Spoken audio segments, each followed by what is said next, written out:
the end of 2019, I was in a library and I encountered a book, and it seemed important. And I looked through the book.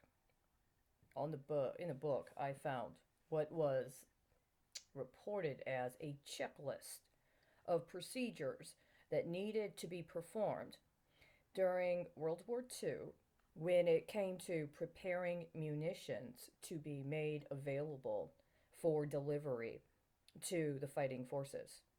There were a number of steps that had to be completed, and these steps were listed sequentially. The person who wrote the information or who presented the book did so with an understanding and with a public declaration that he had a certain kind of authority that was backed by certain other kinds of authorities. And when I read this, the first thing I thought to myself, I looked at it and I said, this is a standard.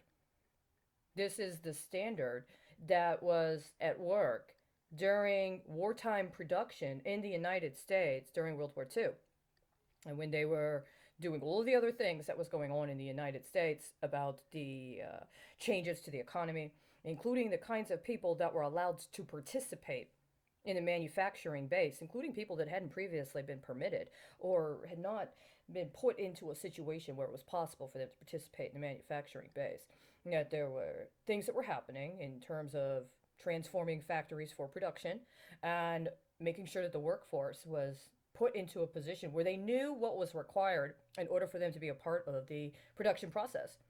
And so, in accordance with that, and the other events that happened, including a particular kind of centralization when it came to certain decisions that were being made, but also in terms of the role of private industry when it came to making decisions around mobilization for wartime production, that there were standards. And when I saw it, the first thing I thought to myself is this is a standard.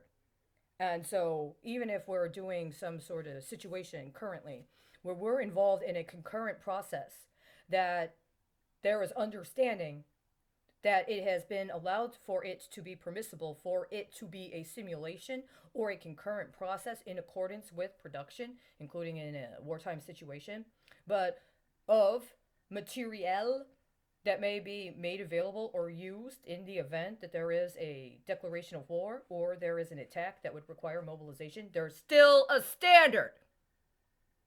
There are rules you have to follow. Even if you try to say that you've invoked some sort of national security paradigm or that you are allowed to do so without disclosing, there are still standards. And if you don't meet those standards, then what are you doing? Because you're not doing your job.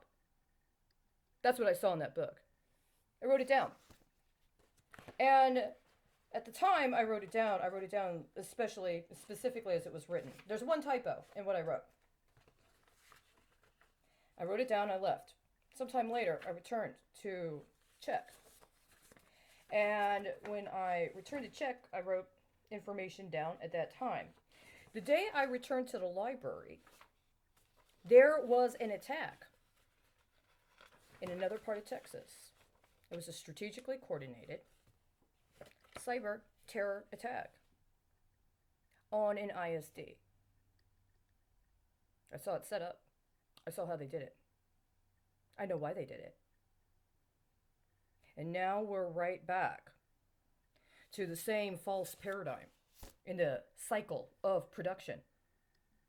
The standards were intentionally not followed, and they know it. And apparently, the culprits have quite a history of doing that, specifically in Texas. Why?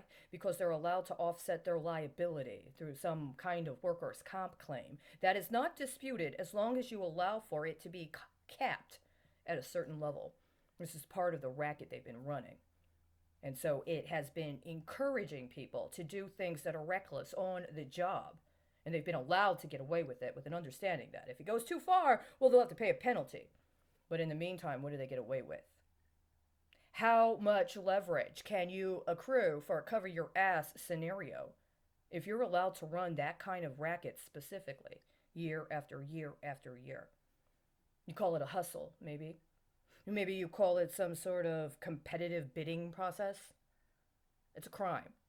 Not only is it a crime, it is a crime of war. There's no two ways about it.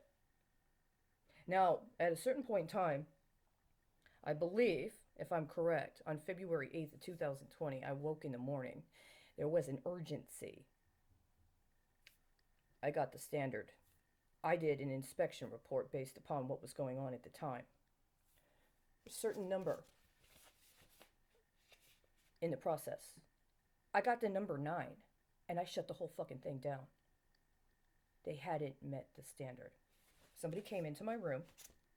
They stole that inspection report. It specifically referenced this book.